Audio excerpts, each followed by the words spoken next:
So I don't make to-do list. I make a not to-do list. And the reason I don't do it is because I tried doing it. I started creating a to-do list. It was like a huge list, like 40-50 tasks that I would see every morning, that I was like, oh man, I have to do 40-50 tasks. I'll be able to do 2 or 3 or whatever.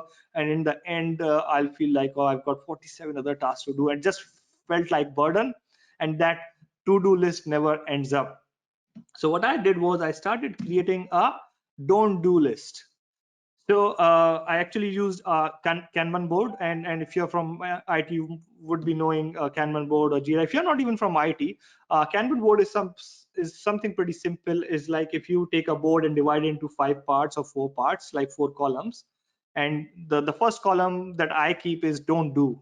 The second column is backlog. The third is to do. The fourth is doing, and fifth is done. I'll show you an example. This is, I use Trello for my Kanbaning. So Trello is like a project management, basic project management system.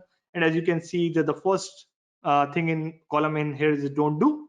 The second is backlog. The third is to do. The fourth is doing, and fifth is done. Now I set some rules for myself. The first rule that I set for myself was that everything that comes to my desk, I'll just put it in don't do. That I don't think is pretty important for me to do at the moment, right? If there's something that I feel is important, I'll put it in backlog. Otherwise, I'll just put everything in don't do. I've got new ideas, whatever it is, I'll just put it in don't do. And then before moving anything from don't do to backlog, I would ask this question to myself, and ask this question verbally: what would happen if I don't do it? Just you have to speak, ask yourself out loud and answer yourself out loud. And if you can justify yourself moving that task, if you think something really bad would happen, like you'll get fired, or your goal would not be achieved, then definitely move it to your backlog. The second thing, the second rule is that what I do every evening is that I go through this backlog, and if there's nothing in my to-do list, I'll move 3 most important tasks to my to-do for the next morning, but not more than 3. Doesn't matter how small these tasks are. I would not move more than 3 tasks in my to-do list, because I don't want to wake up in the morning feeling, oh, I have to do 5 tasks or 6 tasks. I just want to focus on 3 tasks every single day. I'll sort of move these 3 tasks, and if I'm able to do those tasks in like 2 hours or 3 hours, that's fine. I can move a few more. But the rule is that you should actually keep a maximum of 3 tasks in your to-do list.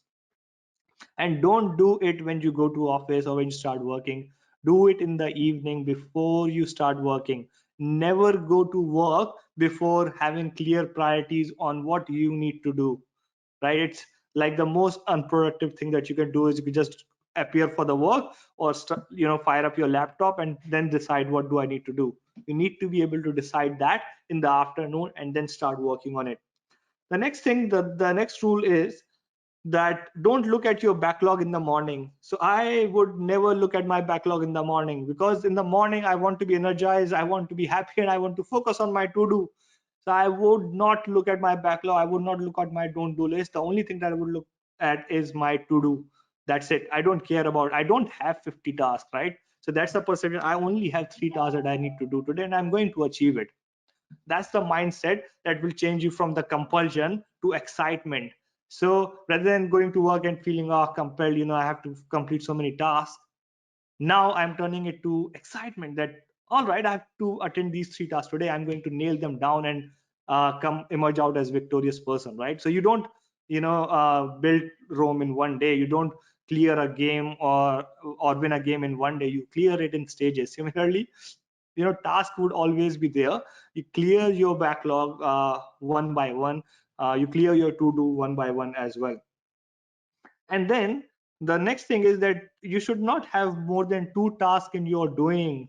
And the reason I'm saying 2 tasks is, sometimes, like, what I feel is that sometimes if I'm doing a big task and I'm not able to complete it, or there's some I'm not feeling like it, or there are some dependencies, that's fine. I can move another task, but that's it, right? If I have to move third task to it, then either I'll push back the doing one into to do or backlog or whatever, but the rule is as simple as that I cannot have more than 2 tasks in my doing. I generally like to have 1 task in my doing. So for example, right now there's 1 task in my doing that I was doing before this session, and that's it. And then of course you can have as much task as in your done as you can. And then the next thing is that always look at your done list, when you are finishing, so that will actually give you a sense of accomplishment at your